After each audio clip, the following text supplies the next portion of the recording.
Telugu Desam party పుట్టినప్పటి నుంచి ఉన్న పెద్ద మనిషి. టీడీపీ వ్యవస్థాపకులు ఎన్టీఆర్తో కలిసి రాజకీయం చేసిన సీనియర్ నేత ఆయన.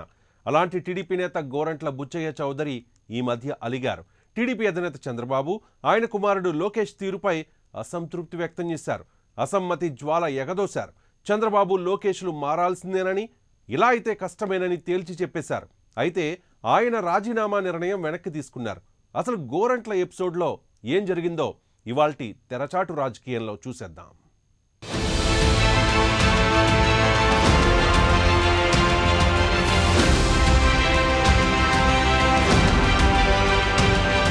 తెలుగుదేశం పార్టీ అధినేత నారా చంద్రబాబు నాయుడుతో రాజమండ్రి రూరల్ ఎమ్మెల్యే గోరంట్ల బుచ్చయ్య చౌదరి భేటీ అయ్యారు.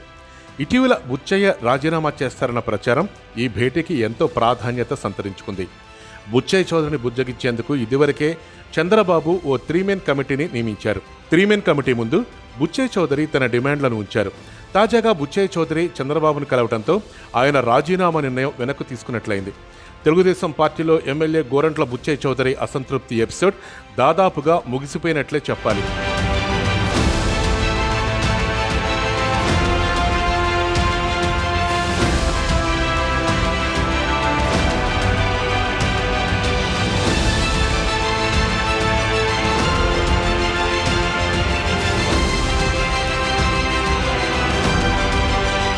ఇంతకాలం చంద్రబాబుతో భేటీ కానంటూ భీష్మించి కూర్చున్న ఆయన పార్టీ నేతల రాయబారంతో చివరికి మెత్తపడ్డారు.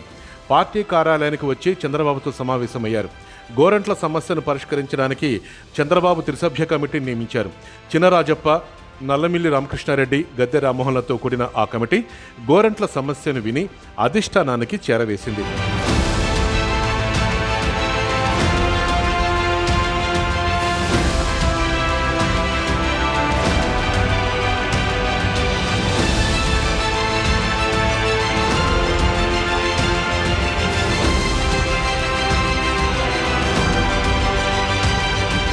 ఆయన ప్రత్యర్థి వర్గమైన ఆదిరెడ్డి వర్గీయుల వాదన కూడా ఆ కమిటీ రికార్డు చేసుకుందట. తర్వాత సమస్య పరిష్కారం కోసం ఓ నివేదికను చంద్రబాబు ముందు ఉంచారట. తర్వాత గోరంట్లను చంద్రబాబు వద్దకు తీసుకెళ్లారు. చంద్రబాబుతో జరిగిన సమావేశంలో త్రిసభ్య కమిటీ నేతలు కూడా పాల్గొన్నారు. ఇటీవల పార్టీలో తనకు గౌరవం లభించడం లేదని, ఎమ్మెల్యే పదవితో పాటు పార్టీకి రాజీనామా చేస్తానని ఆయన ప్రకటించడం పెద్ద కలకలమే రేపింది.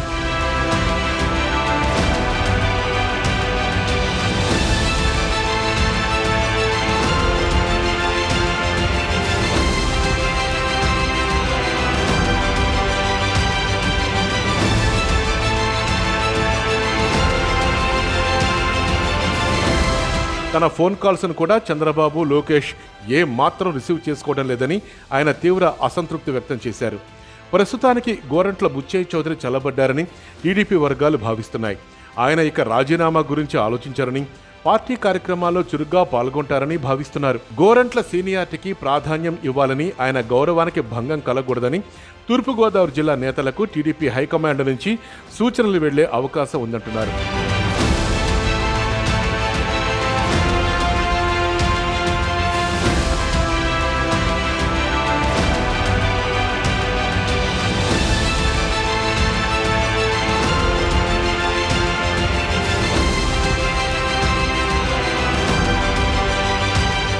గోరంట్ల పార్టీని వీడతారని ఎవరూ అనుకోలేదు. కానీ ఆయన తరహా అసంతృప్తి చాలామంది పార్టీ నేతలకు ఉందన్న అభిప్రాయం మాత్రం తెలుగు తమ్ములలో బలంగా వినిపిస్తోంది.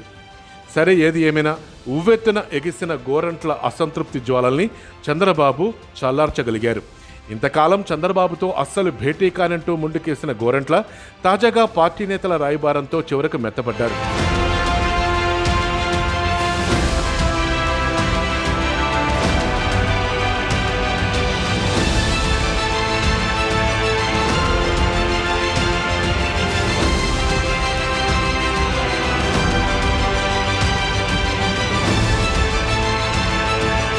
గోరంట్ల అంత ఆవేశం తగ్గించుకొని రావడంతో చంద్రబాబు కూడా ఆయన సముదాయించారట. ఆ క్రమంలోనే గోరంట్లను చంద్రబాబు పూర్తిగా శాంతపరిచారు అంటున్నారు. ఆయన ఆవేశాన్ని తగ్గించి ఆయన హామీలు, కోరికలు నెరవేర్చేందుకు సిద్ధమయ్యారట. ఇక తాను రాజీనామా గురించి ఆలోచించనని, పార్టీ కార్యక్రమాల్లో చురుగ్గా పాల్గొంటానని గోరంట్ల చెప్పినట్లు సమాచారం.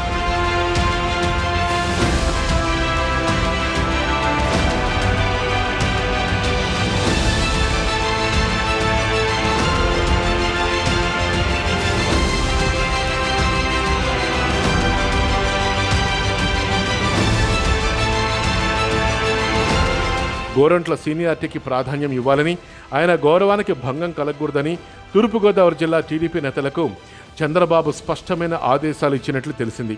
మొత్తానికి గోరంట్ల ఎపిసోడ్ సుఖాంతమైందని గోదావరి జిల్లా తెలుగు తమ్ముళ్ళు హ్యాపీ అవుతున్నారు. ఇప్పుడు మరి చూడాలి భవిష్యత్తులో ఏం జరుగుతుందో.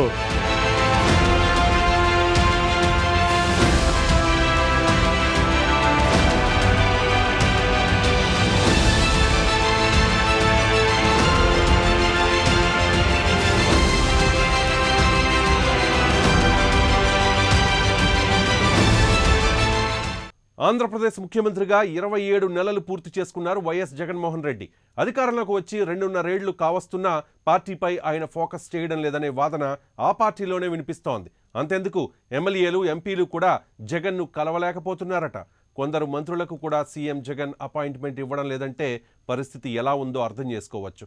ఆ క్రమంలో ముఖ్యమంత్రిని కలిసేందుకు తమకు అవకాశం దక్కడం లేదని పలువురు ఎమ్మెల్యేలు అంతర్గత చర్చల్లో ఆవేదన వ్యక్తం చేస్తున్నారు.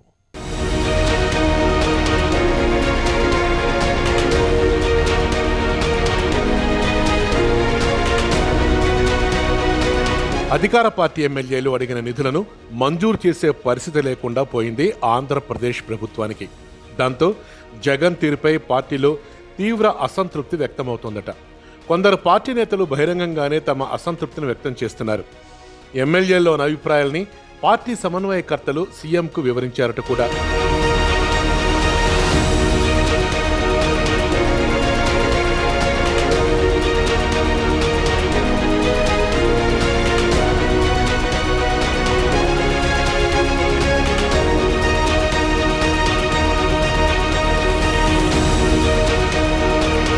దీంతో పార్టీపై ఫోకస్ పెట్టాలని డిసైడ్ అయిన జగన్ త్వరలో సమావేశాలు నిర్వహించబోతున్నారని తెలుస్తోంది.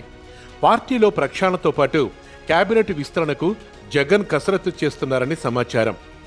జగన్ సమావేశానికి హాజరు కావాలని ఎమ్మెల్యేలకు సీఎం కార్యాలయం నుంచి ఫోన్లు వెళ్లాయని కూడా చెప్తున్నారు. ఎమ్మెల్యేలతో ఫేస్ టు ఫేస్ మాట్లాడి వారి అభిప్రాయాలు తెలుసుకోనున్నారట జగన్.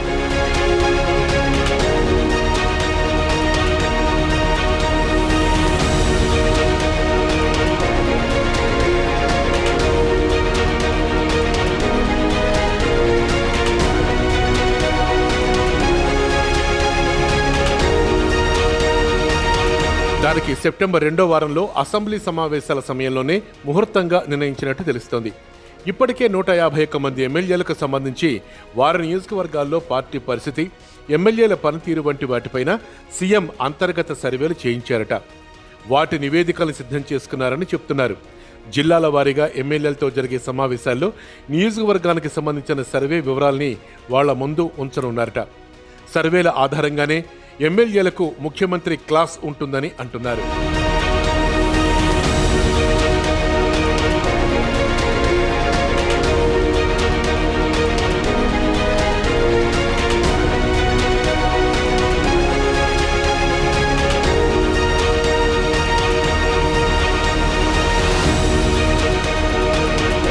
ఎమ్మెల్యేలు అందరితో ఒకేసారి కాకుండా 1-to-1 సమావేశాలు ఏర్పాటు చేయాలని జగన్ నిర్ణయించినట్లుగా సమాచారం.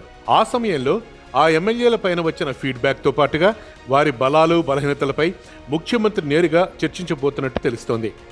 ఆరోపణలు ఉన్న వారికి హెచ్చరికలు చేయడంతో పాటు పనితీరు బాగున్న వారికి ప్రమోషన్ దక్కే అవకాశాల గురించి ముఖ్యమంత్రి నేరుగా వారితోనే చర్చించనున్నట్లు చెప్తున్నారు.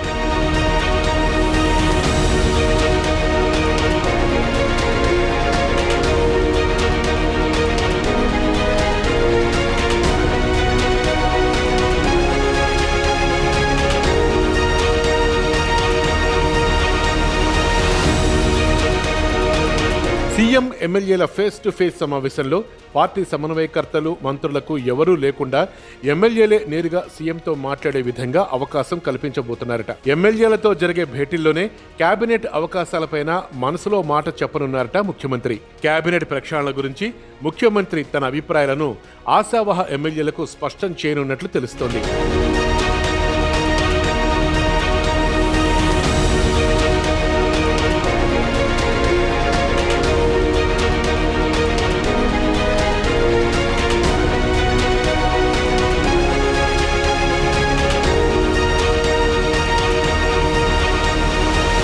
కేబినెట్లో ఎవరికి అవకాశం ఇవ్వాలి అనేది ముఖ్యమంత్రి చేస్తున్న కసరత్తు ఇప్పటికే దాదాపుగా పూర్తయిందని తెలుస్తోంది.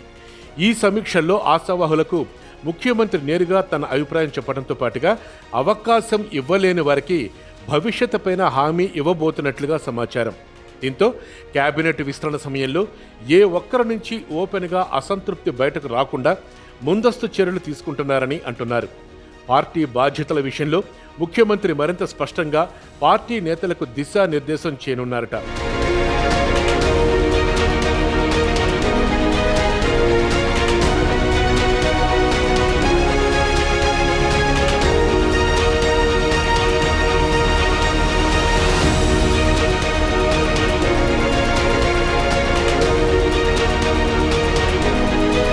మరోవైపు అక్టోబర్ 2 నుంచి రచ్చబండ ద్వారా సాధ్యమైనంత కాలం ప్రజల్లో ఉండాలని జగన్ భావిస్తున్నారట. ఈలోపే ఎమ్మెల్యేలతో సమావేశాలు పూర్తి చేయాలని ప్లాన్ చేస్తున్నారట. ముఖ్యమంత్రి తమతో నేరుగా మాట్లాడేందుకు సమయం కేటాయించడం పైన ఎమ్మెల్యేలో కాస్త జోష్ కనిపిస్తోంది. దసరాకు కేబినెట్ విస్తరణ ఉంటుందని పార్టీ సీనియర్లు భావిస్తున్నారు.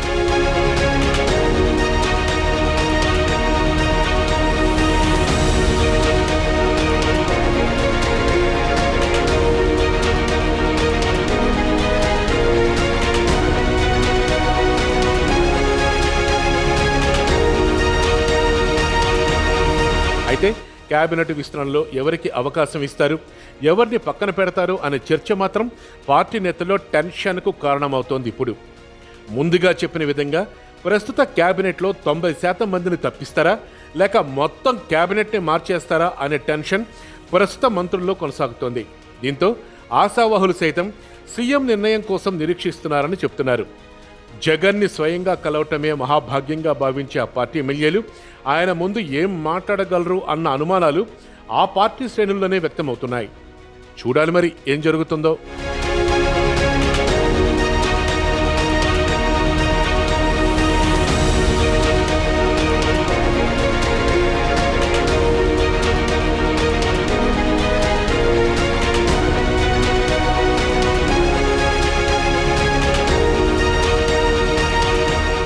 ఆంధ్రప్రదేశ్లో జగన్ రెడ్డి ప్రభుత్వానికి విచిత్రమైన పరీక్షలు ఎదురవుతున్నాయి. ఇప్పటికే ఆర్థిక లోటుపాట్లతో పాలన అస్తవ్యస్తమైందనే ఆరోపణలు వస్తుండగా కేబినెట్ మంత్రులు వివాదాల్లో చిక్కుకుంటుండడం సీఎం జగన్కు పెద్ద తలనొప్పిగా మారుతోందట. ఇటీవలే హోంమంత్రి మేకతోటి సుచరితపై వచ్చిన ఫిర్యాదులపై విచారణ జరిపి నివేదిక సమర్పించాలని గుంటూరు జిల్లా కలెక్టర్ను జాతీయ ఎస్సీ కమిషన్ ఆదేశించింది. కలెక్టర్ విచారణలో ఫిర్యాదులో ఉన్నది నిజమని తేలితే సుచరిత పదవి కోల్పోయే ప్రమాదం ఉంది.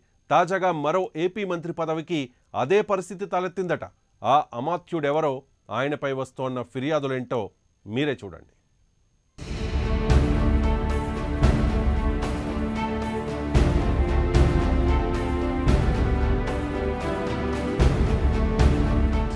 ఆదాయానికి మించిన ఆస్తుల కేసులో ఏపీ విద్యాశాఖ మంత్రి మాజీ ఐఆర్ఎస్ అధికారి ఆదిమూలపు సురేష్, ఆయన సతీమణి ఐఆర్ఎస్ అధికారిని టీఎన్ విజయలక్ష్మిపై ప్రాథమిక విచారణ జరిపి తాజాగా ఎఫ్ఐఆర్ నమోదు చేయాలని సర్వోన్నత న్యాయస్థానం సుప్రీంకోర్టు సిబిఐని ఆదేశించింది.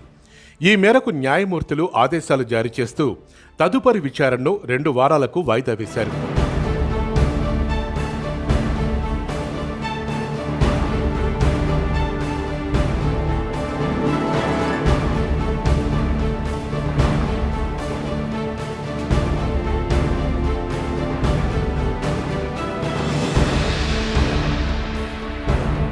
ఐఆర్ఎస్గా పనిచేసిన ఆదిమూలపు సురేష్ 2009లో రాజకీయాల్లోకి వచ్చారు.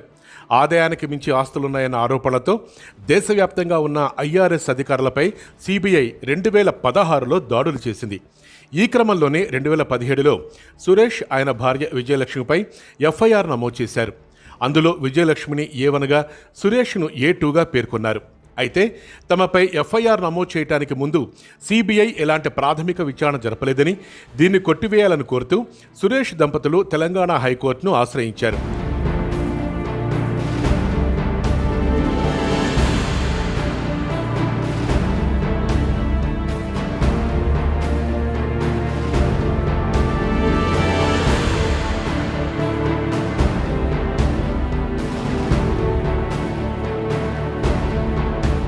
అక్కడ వీరికి అనుకూలంగా తీర్పొచ్చింది. తెలంగాణ హైకోర్టు తీర్పును సిబిఐ సుప్రీంకోర్టులో సవాల్ చేసింది. దీనిపై జరిగిన విచారణలో సిబిఐ తరపున అడిషనల్ సొలిసిటర్ జనరల్ వాదనలు వినిపించారు. అన్ని ఆధారాలతోనే సిబిఐ ఎఫ్ఐఆర్ నమోదు చేసిందని, ఆదాయానికి మించి అక్రమాస్తులు కూడబెట్టారనే అభియోగాలపై పక్కా ఆధారాలు ఉన్నాయని కోర్టు దృష్టికి తెచ్చారు.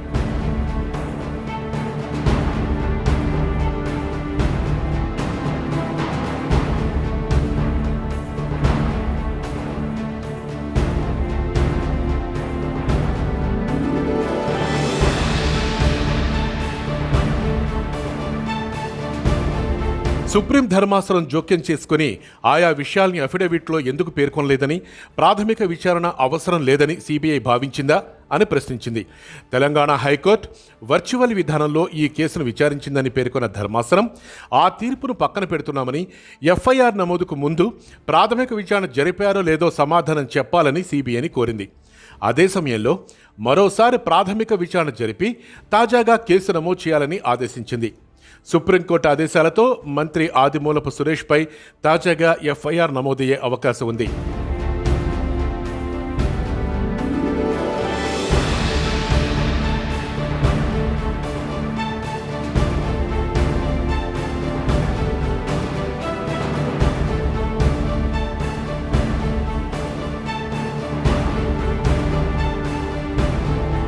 మంత్రి ఆదిమూలపు సురేష్, ఆయన సతీమణి విజయలక్ష్మి అక్రమాస్తులు కలిగి ఉన్నారని సుప్రీంకోర్టు స్పష్టం చేసిందని టీడీపీ ఎమ్మెల్యే డోలా బాల వీరాంజనేయ స్వామి అంటున్నారు. తనపై వచ్చిన అవినీతి ఆరోపణలపై గతంలో సురేష్ హైకోర్టు నుంచి స్టే తెచ్చుకున్నారన్నారు. సుప్రీంకోర్టు ఆయన అవినీతి అక్రమాస్తులపై స్పందించిన నేపథ్యంలో మంత్రి తక్షణమే తన పదవికి రాజీనామా చేయాలని వీరాంజనేయ స్వామి డిమాండ్ చేశారు.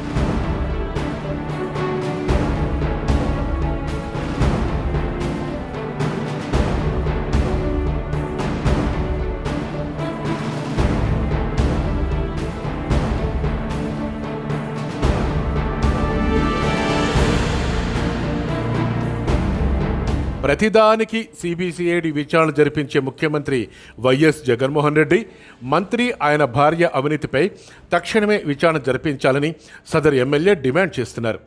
సురేష్ అవినీతి తేలాలంటే సిబిఐ విచారణ ఒక్కటే మార్గమన్నారు. సురేష్ లాంటి వ్యక్తులు మంత్రిగా ఉంటే భావి భారత పౌరులుగా మారాల్సిన విద్యార్థులు దారి తప్పే ప్రమాదం ఉందని వీరాంజనేయ స్వామి గట్టిగానే వాదిస్తున్నారు. మరి మంత్రులపై వస్తున్న ఆరోపణల్లో నిజానిజాలు ఎప్పటికి తేలుతాయో, సీఎం జగన్మోహన్ రెడ్డి రియాక్షన్ ఎలా ఉంటుందో చూడాలి మరి.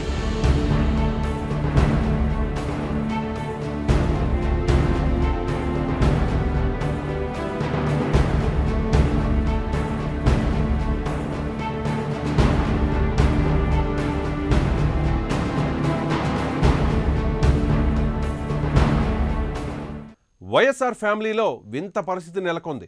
రాజకీయాల్లో పట్టు కోసం పుష్కర కాలం కింద మరణించిన రాజశేఖర్ రెడ్డిని వాడుకుంటున్నారు వారసులు. ఆంధ్రప్రదేశ్లో తండ్రి పేరుతో పార్టీ పెట్టి ముఖ్యమంత్రి అయ్యారు జగన్మోహన్ రెడ్డి.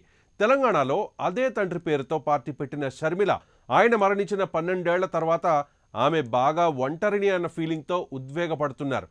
నిజంగా షర్మిల ఒంటరయ్యారా? ఆమె ఎందుకు అంత సెంటిమెంటల్గా ఫీల్ అవుతున్నారు?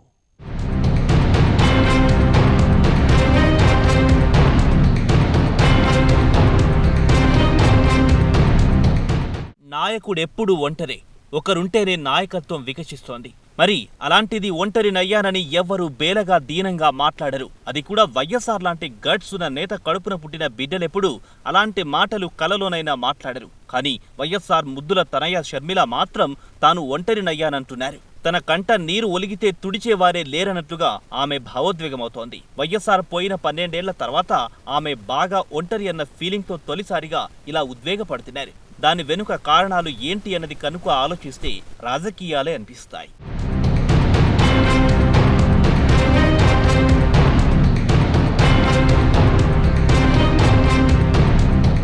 ఇక జగన్ రాజకీయమంతా ఏపీకి పరిమితమయ్యింది. షర్మిలకు ఏపీలోనూ వైసీపీ రాజకీయాల్లోనూ చోటు లేదు అన్న తర్వాతనే తెలంగాణలో తేల్చుకుందామనుకున్నారు. ఇది అందరికీ తెలిసిందే. అక్కడ ఆమె పార్టీ పెట్టినా కూడా అనుకున్న స్పందన ఏది రాలేదు. పైగా అక్కడ ఆమె పార్టీకి సరైన నాయకులు కూడా లేకుండా పోయారు. ఈ నేపథ్యంలో షర్మిల ఏటికి ఎదురీదుతున్నారు. ఈ రోజుకు ఆశావహంగా రాజకీయం లేకపోయినా పర్వాలేదు, రేపటికో మరో రోజుకో సర్దుకోవచ్చు. కానీ తెలంగాణలో చూస్తే షర్మిల పార్టీ ఎప్పటికీ ఎదిగే సీన్ లేదని తొలి అడిగే చెబుతున్న వేళ ఆమె నిజంగా ఒంటరి అయ్యారనే అనుకోవాలి.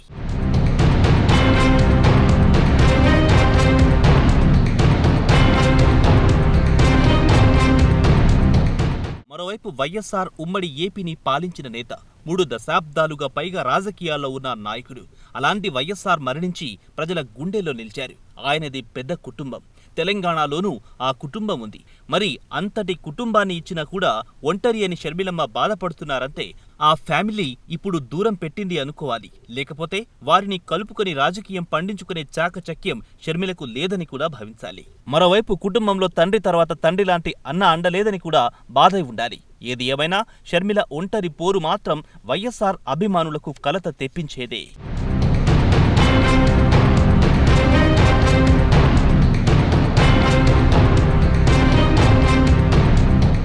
ఇక షర్మిల మాత్రమే ఒంటరి అనుకోవడానికి వీలులేదు. ఏపీ సీఎం జగన్ కూడా అలాగే ఉన్నారు కదా. ఆయన చుట్టూ అధికారం ఉంది కాబట్టే అంతా చేరుతున్నారు. ఒకవేళ అది దూరమైతే ఆయన బాధ కూడా చెల్లెమ్మలాగానే ఉంటుంది కదా. ఇక 2014లో ఓడిన తర్వాత వైఎస్ జగన్ చుట్టూ ఉన్నవారు ఎంతో మంది విడిపోయారు కదా.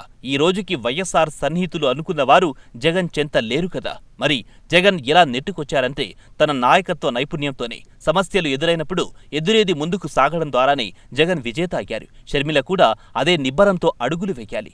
ఒంటరిని అనుకుంటే ఎప్పటికీ అలాగే మిగిలిపోయే ప్రమాదం ఉంది.